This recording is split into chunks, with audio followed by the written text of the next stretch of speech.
Hey, everybody. Welcome to our Creative Finance Playbook podcast. I'm your host, Jen, and my husband, Joe. And we are so excited today to dive into all about the world of BRRRR. We're going to break down what that acronym even means and whether or not new investors should, in fact, be hashtag BRRRRing.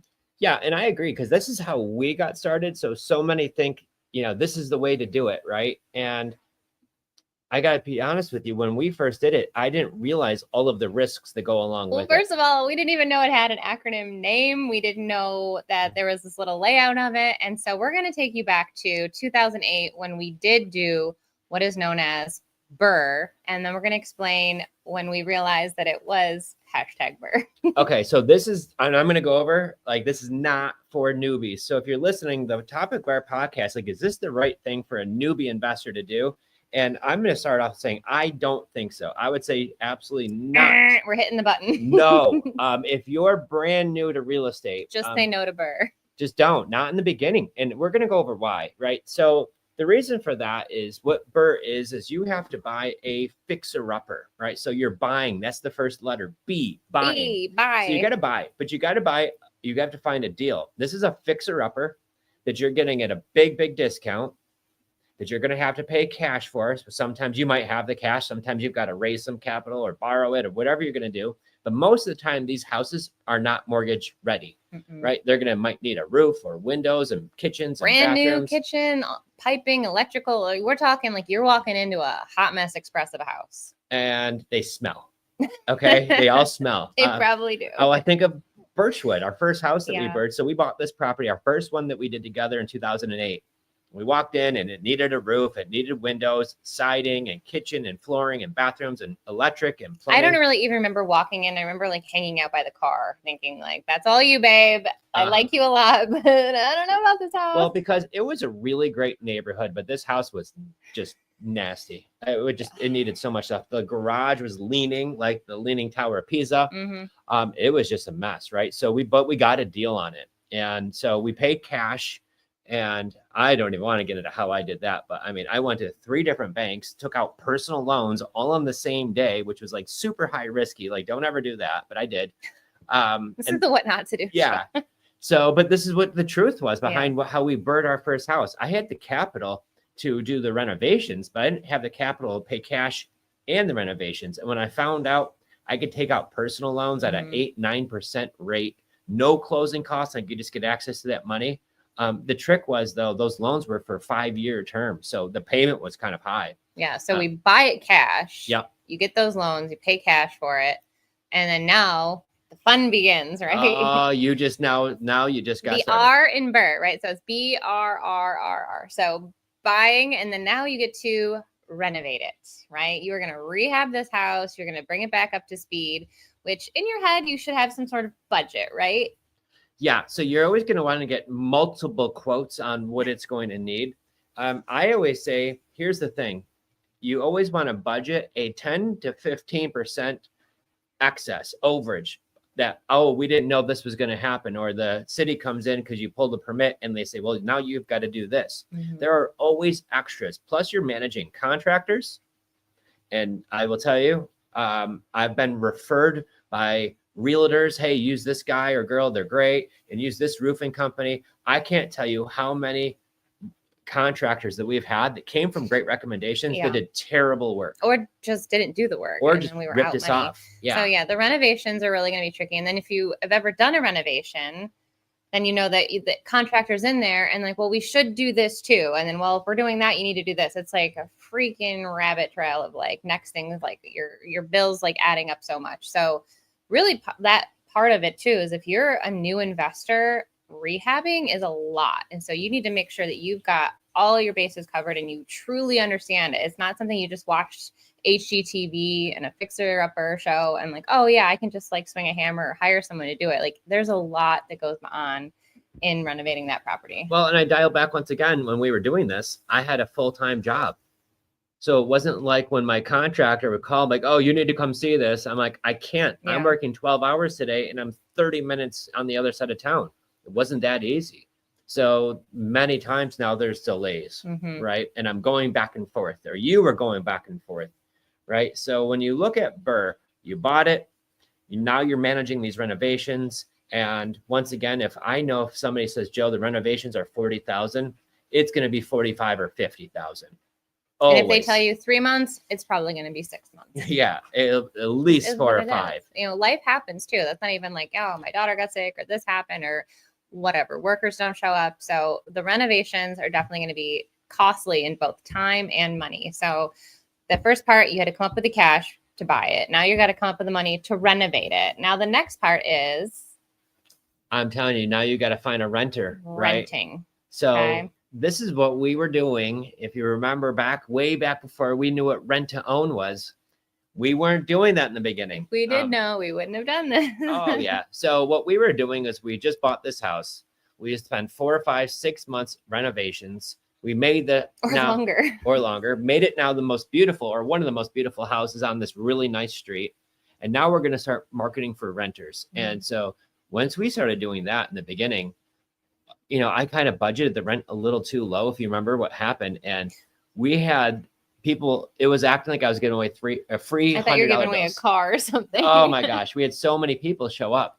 It caught me off guard. And this is when I realized we offered it probably a little bit too less, but we got a lot of people. Mm-hmm. And so what happened was when we were showing off these houses for rent, they just gave us a security deposit, which our renters got back as long as they didn't destroy the place. But if they did, that security deposit was the only thing, right? Yeah. And that's only going to cover like a cleaning and a couple other things because it gets adding up quick. So you've got to find a renter. And the renters, what I've found, if they don't have much skin in the game, you could screen people all of you want, but there's stuff that happens, guys. Yeah, you've got to be ready to truly be a traditional landlord or factor in a property management company, which they're out there, but now that's going to eat into any sort of cash flow that you might have had if you did your numbers correctly, as far as finding a renter, and then also what your payment's going to be if you had any sort of loans that you've taken out to buy the property. So once you've got your renter in place, hopefully they're going to pay on time and not be calling you every other day for a new roof or a leaky faucet or a shower or any other thing that could just completely, pop up out of nowhere. Well, we'll just go by. We have majority of our properties are rent to own. We still have one rental that's not rent to own. And we just had a call last week. And the call last week was, I don't know how a pinhole goes into a copper line that's where the water's coming out of, but it did. And all of a sudden it's just leaking into the basement of the house. And we get the call. The water's gushing. We get the video, the photo, the whole nine. So now we have an emergency phone call. So it's after hours, right? This didn't happen at like noon. It happened at like 5 p.m. So I've got to get an emergency worker out there that costs basically like time and a half. And so that's going to eat into it. So like these things really happen. It's not like we're speaking like, oh, this hypothetical stuff happens. You're responsible for people's well-being. Like you're not going to put a renter in there and then just be like, good luck, right? Like, no, you're going to take care of the property and make sure that everything's working well. Yeah. So we still have these things that happen from being a landlord, right? So we now are in the rental phase. The next part of BRRRR. How long do you have to wait for the next part? So you've got your renter in place. So now they changed the rules recently. Ooh. So with new regulations, they say that you have to own the property for 1 year. It's a seasoning period before you're able to refinance. There wasn't that before? No. So there, I believe it was 6 months before. Okay. Or even with like some banks like Canandaigua National Bank, they didn't really care because they were doing some of it in-house. But the new regulations are saying that you need to own the house for a year before they could do the cash out refi. So what is doing now is putting a lot of people who this was their main strategy in a really tough pickle, because now you've got to buy it cash, you got to renovate it, you've got to rent it. And then 1 year later is when you could start the refi from the lease process. No, from the purchase. Okay. From the purchase. So you've got to own it for a year. And that's going to really put a damper on this now too. So when we're going to start the refinance, and why would I refinance it? Well, think about this. I paid cash. Either I had that cash or I borrowed it. I've came up with the funds to renovate it, right? Holding costs, the taxes, the water bill, the electric bill, all these things that you're paying in the meantime. And then you're going to want to go back to the bank. You're going to want to get your cash all back out. Either pay yourself back or pay back your lenders, whatever you're doing. That's part of the BRRRR, the refinance. That's the last part of it, right? Well, not quite the last part because there's a repeat at the end, right? But the second to last part is when you're refinancing. So here's what happens. We've been through these a ton of times. You got to get it appraised. And the bank is usually going to give you about 75% of that appraised value back, minus closing costs. I know most of the time we were paying closing costs $5,000, $6,000, $7,000. So let's break that down. Like, let's say the house, let's use round numbers here. It's $200,000 house. Okay, so if it's $200,000 all fixed up, the bank's going to give you back $150,000, which is 75%, minus your closing costs. So you're realistically going to get a check for probably about $143,000, $144,000, ideally, out of the $200,000 value. So as long as you paid cash for that house and your renovations total were under that 140 number, you're okay. In relative terms, right? There's more to it than that. But what happens is so many times the renovations start happening, you had to pay for the house. And what happens is many times you might be into the project for 175 and the bank only gives you 145 back, which means you left $30,000 in the deal. Yeah, you might hear that term a lot. Like, I left money in the deal, but that's okay. No. People say that it's okay. That means you bought the property too high. You put too much into it, and the bank's now giving you the idea is to take all of your money back out. The deal with BRRRR, the strategy is not to leave any money in the deal if it's done properly, which means all in, you need to be at 75% of value. If not, why would you do all the renovations? I'm just seeing what I read on the Instagram, right? Like, I just see a lot of people saying, hey, I left all this money in the deal, but it's okay. Well, so here's my theory. You just spent 6 months of your life dealing renovations and contractors. You got to get into the deal with some equity, right? Because you did that by buying it at a discount. So if you're going to be leaving money in the deal, that means you bought it too high or the renovations went too high and it's not penciling out to that 75%. You might as well just go buy a nice house off the market, and buy it quicker, not have to deal with 6 months of renovations and all that stuff, right? So that usually doesn't pencil out either. So this is where a lot of do I BRRRR on my first property? Mm-hmm. My gosh, right? So you don't have to, I think, because the biggest misconception that even when we got started, we thought you needed a ton of money. Like, we thought we needed 20% or 10% to get into these deals. And then the reality is you truly don't. So if you stay to the end of this, which is only a few more minutes, but I'm going to go over what to do though. Okay. So I'm going to go over this is like, I wouldn't do this, but if you're just starting out, I have a solution of what you actually can do, which is way safer, way smarter, mm-hmm. way less entry to get into a deal. Because we didn't even talk about, like, with BRRRR, you're using your own credit. Yeah.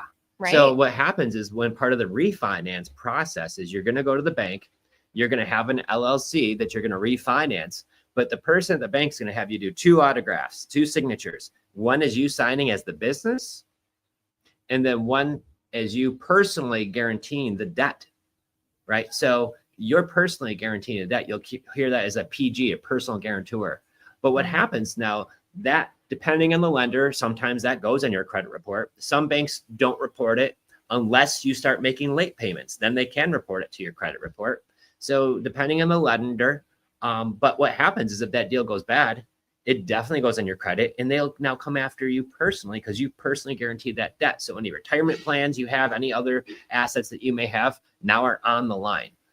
So this is why one of my favorite ways to do it is called non-recourse debt, like seller financing and wraps, and we'll get into that other. But when you're buying with this process and you're refinancing out of it, your numbers really have to be accurate. And you know what I hear all the time is, well, the appraisal didn't come back as high as we were going to hope it was. Right. The big one. Yeah, that happens, guys. So with that being the case, you got to remember, you really need to underwrite the deal the proper way and cross all of your T's and dot the I's. And I will say, I said a couple of years ago, I'm like, BRRRR is definitely not the thing to do when you're a new investor. And everybody's like, you're an idiot. You don't know what you're doing. Like, so many mean-spirited comments. Quite the viral post, yeah. Big viral post. Probably the biggest one I made. But what happened was we actually did so many of these BRRRR deals. We've never left money in the deal. We actually pulled extra money out that it's tax-free. That's the real reason why you're going to BRRRR, is because you're going to pull out the money tax-free. Mm-hmm. So this is why we loved that strategy in the beginning. But we've never had one where we left money. We've always got extra money. But to be honest, it was like such a headache and a half to do all of the documentation, the paperwork, the attorneys need this, the banks need that. Oh my gosh, this appointment. Like, it was just, I've never done more paperwork than any of those that we've ever done. Yep. And obviously, and you have to have good credit in order to do this. You need to have a job in order to do this, with employment history and all of these other things in order for this to make it work.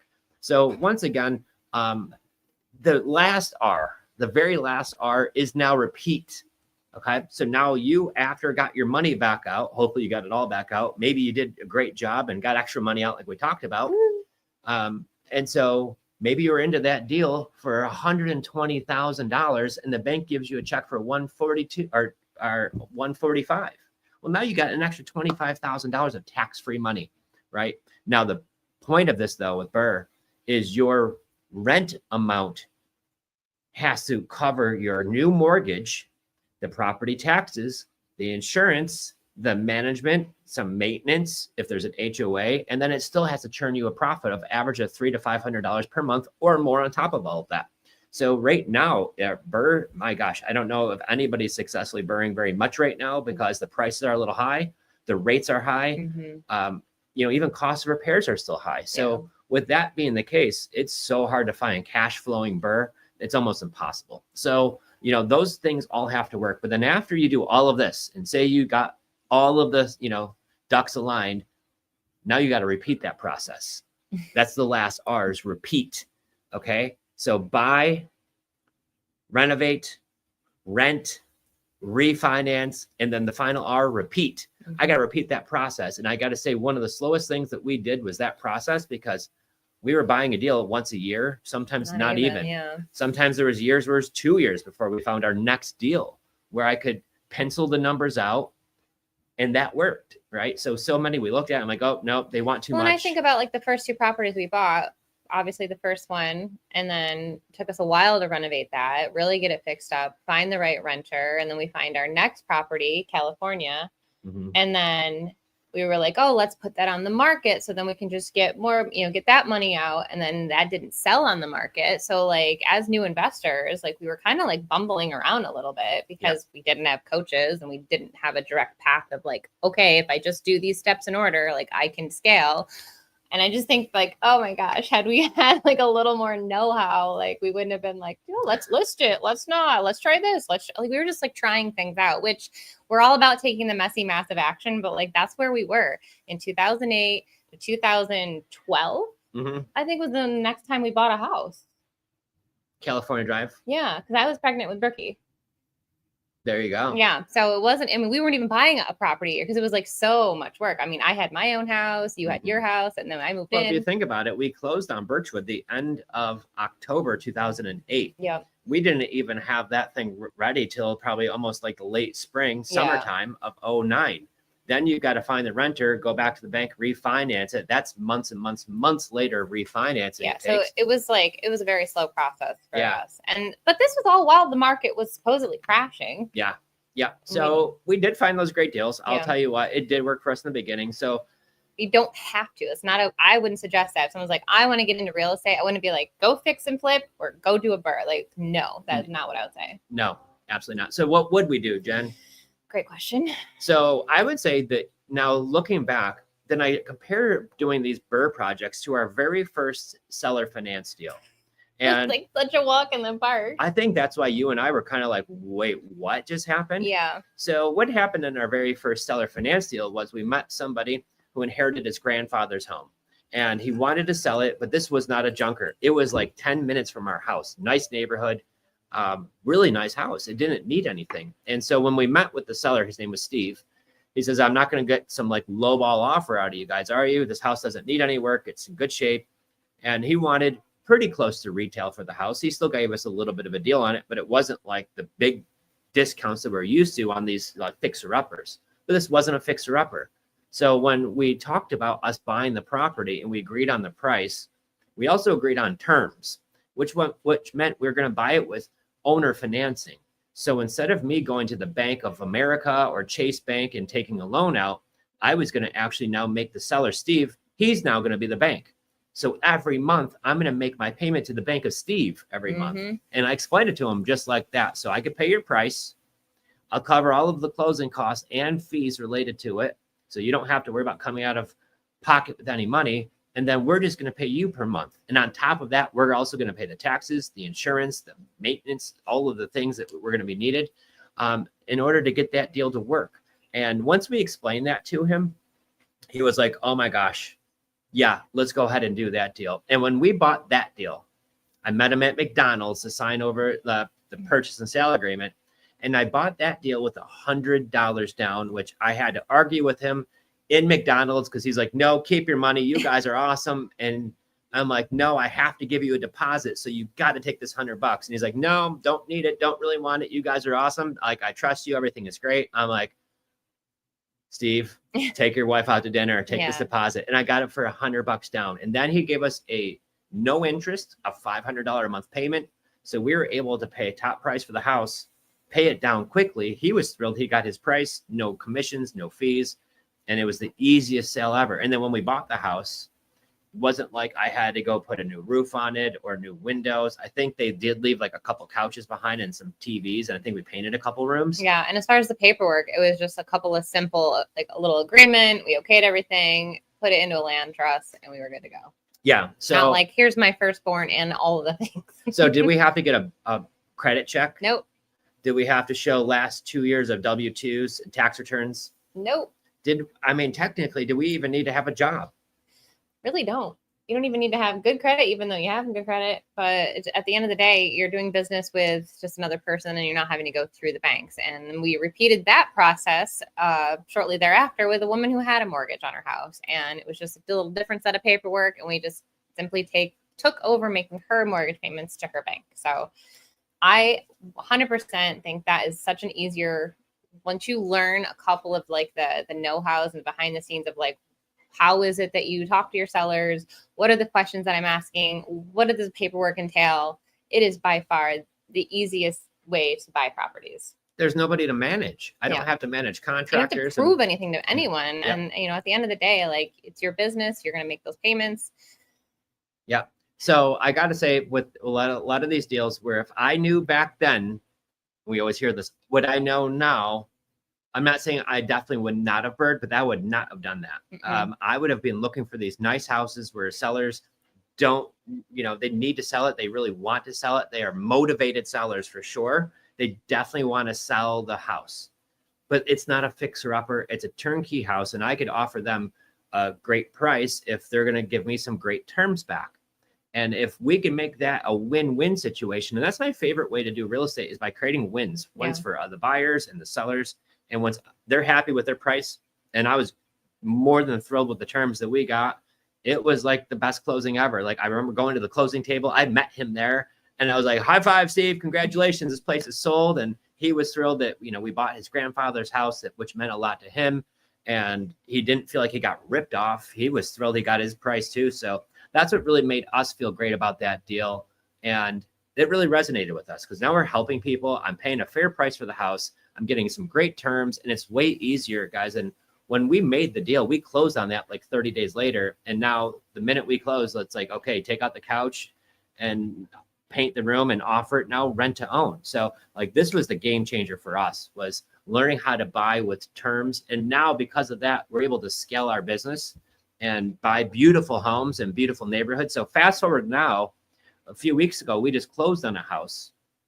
The seller had a mortgage though, but they got their job transferred out of state. He was already there. His wife was still in town packing up the last few things, but they wanted to sell right away. The house was built 2 years ago, and he wanted to be able to make a quick sale. He says, Joe, you give me $12,000 down. You could take over my existing payment at a 4% rate on a 2-year-old house, guys. So like $21,000. It's in Edgewater, Florida, which is just next to New Smyrna Beach. And we bought it with like $21,000 total.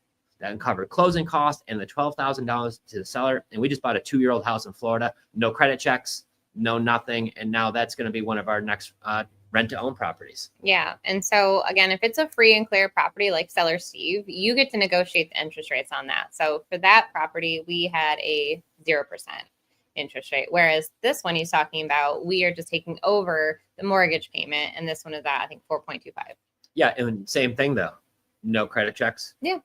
No W-2s, no bank approvals needed. We agreed on terms. We sent the paperwork over to the attorneys, And before you know it, within under 30 days, we close on that deal and it's a done deal. Yeah. And so now this makes me understand when I did that first deal, I was like, well, geez, I could do one of these every month if I could just find another Steve, right? So the goal became, how do I find more seller Steves?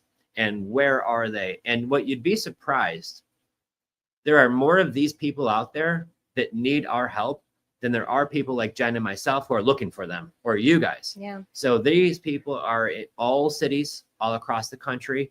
I've got a $1 million property right now we're doing in Florida that's got a 2.8 interest rate.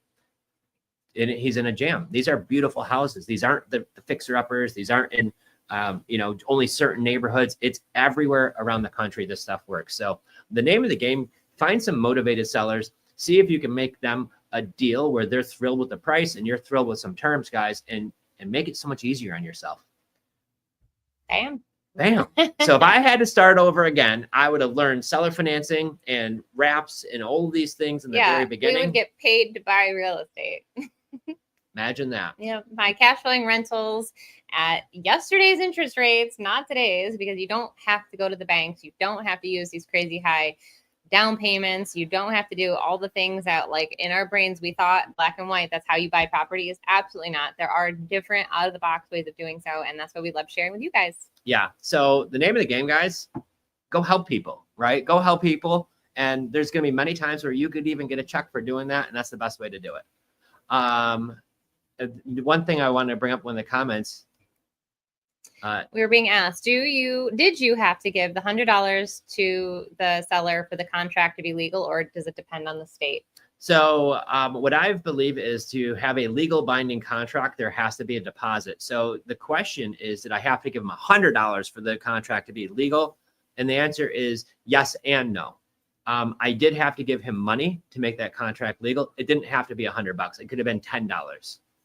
So if all of y'all are short on that hundo, they could take $20. They could take a $10 but you want deposit. to secure the deposit, Yeah. Or secure the contract with the deposit. Yeah, absolutely. Yes. And then on Instagram, the audio went off. Don't know what happened there. How do we find these deals? Gia is asking. So how do we find these deals? We actually love, my favorite way is to have the seller find us by marketing in different social media groups. There's ways that we do sponsored ads. Our first one, we actually did direct to mail, and we were mailing to absentee owners. So all of these ways work. My favorite way, though, is how to join Facebook groups in whatever market. So if I want to start targeting Philadelphia, Pennsylvania, I would join every group in Philadelphia. If it's a buy and sell group, garage sale group, and I would even do all the suburban towns around it too. And then whatever county groups are, and it could be moving to Philadelphia. I love Philly. There could be the cheesesteak debate group, and I'd be still putting it in there because they do that stuff there, right? It's big for Philly. And I would join all the groups, and we make our blue post in that group. And before you know it, you're going to have sellers reach out to you. You're going to have agents reach out to you. You're going to have a ton of people reaching out to you. And these are incoming leads. They pop up on the comments section of the post. They even come right in your DMs. And when people are digitally raising their hand saying, hey, I have a house to sell, and they're reaching out to you, I found those conversations are much better. So rather than doing outbound where I'm like out cold calling people, they all work, but I don't love that. And I do like it when they come into me. And so I could have that conversation, ask them some few questions, qualifying questions, and see if this is worthy of getting on a phone call and diving more into, or is it just not a good fit for us, right? And making it super easy. Yeah. And where could they find that? So if you guys have, if you want to find out where this blue post that we're talking about, or if you want to see the questions, the 10 magic questions that we ask every seller, go to the website, creativefinanceplaybook.com, and you could get this for free, absolutely for free, to get yourself started. You could get the script, you could get the blue post, you can start posting this afternoon and have leads by dinner time. So go do that. Take some action, guys. Get in front of these people and help. And awesome. if you have a deal that you're working on right now, reach out on my cell phone. It's 585-207-2240, scrolling on the bottom, guys, and I'd love to keep in touch. All right, everybody. So stay tuned to our next podcast, and we will be back next week, and we'll talk to you guys later. See you guys. Bye.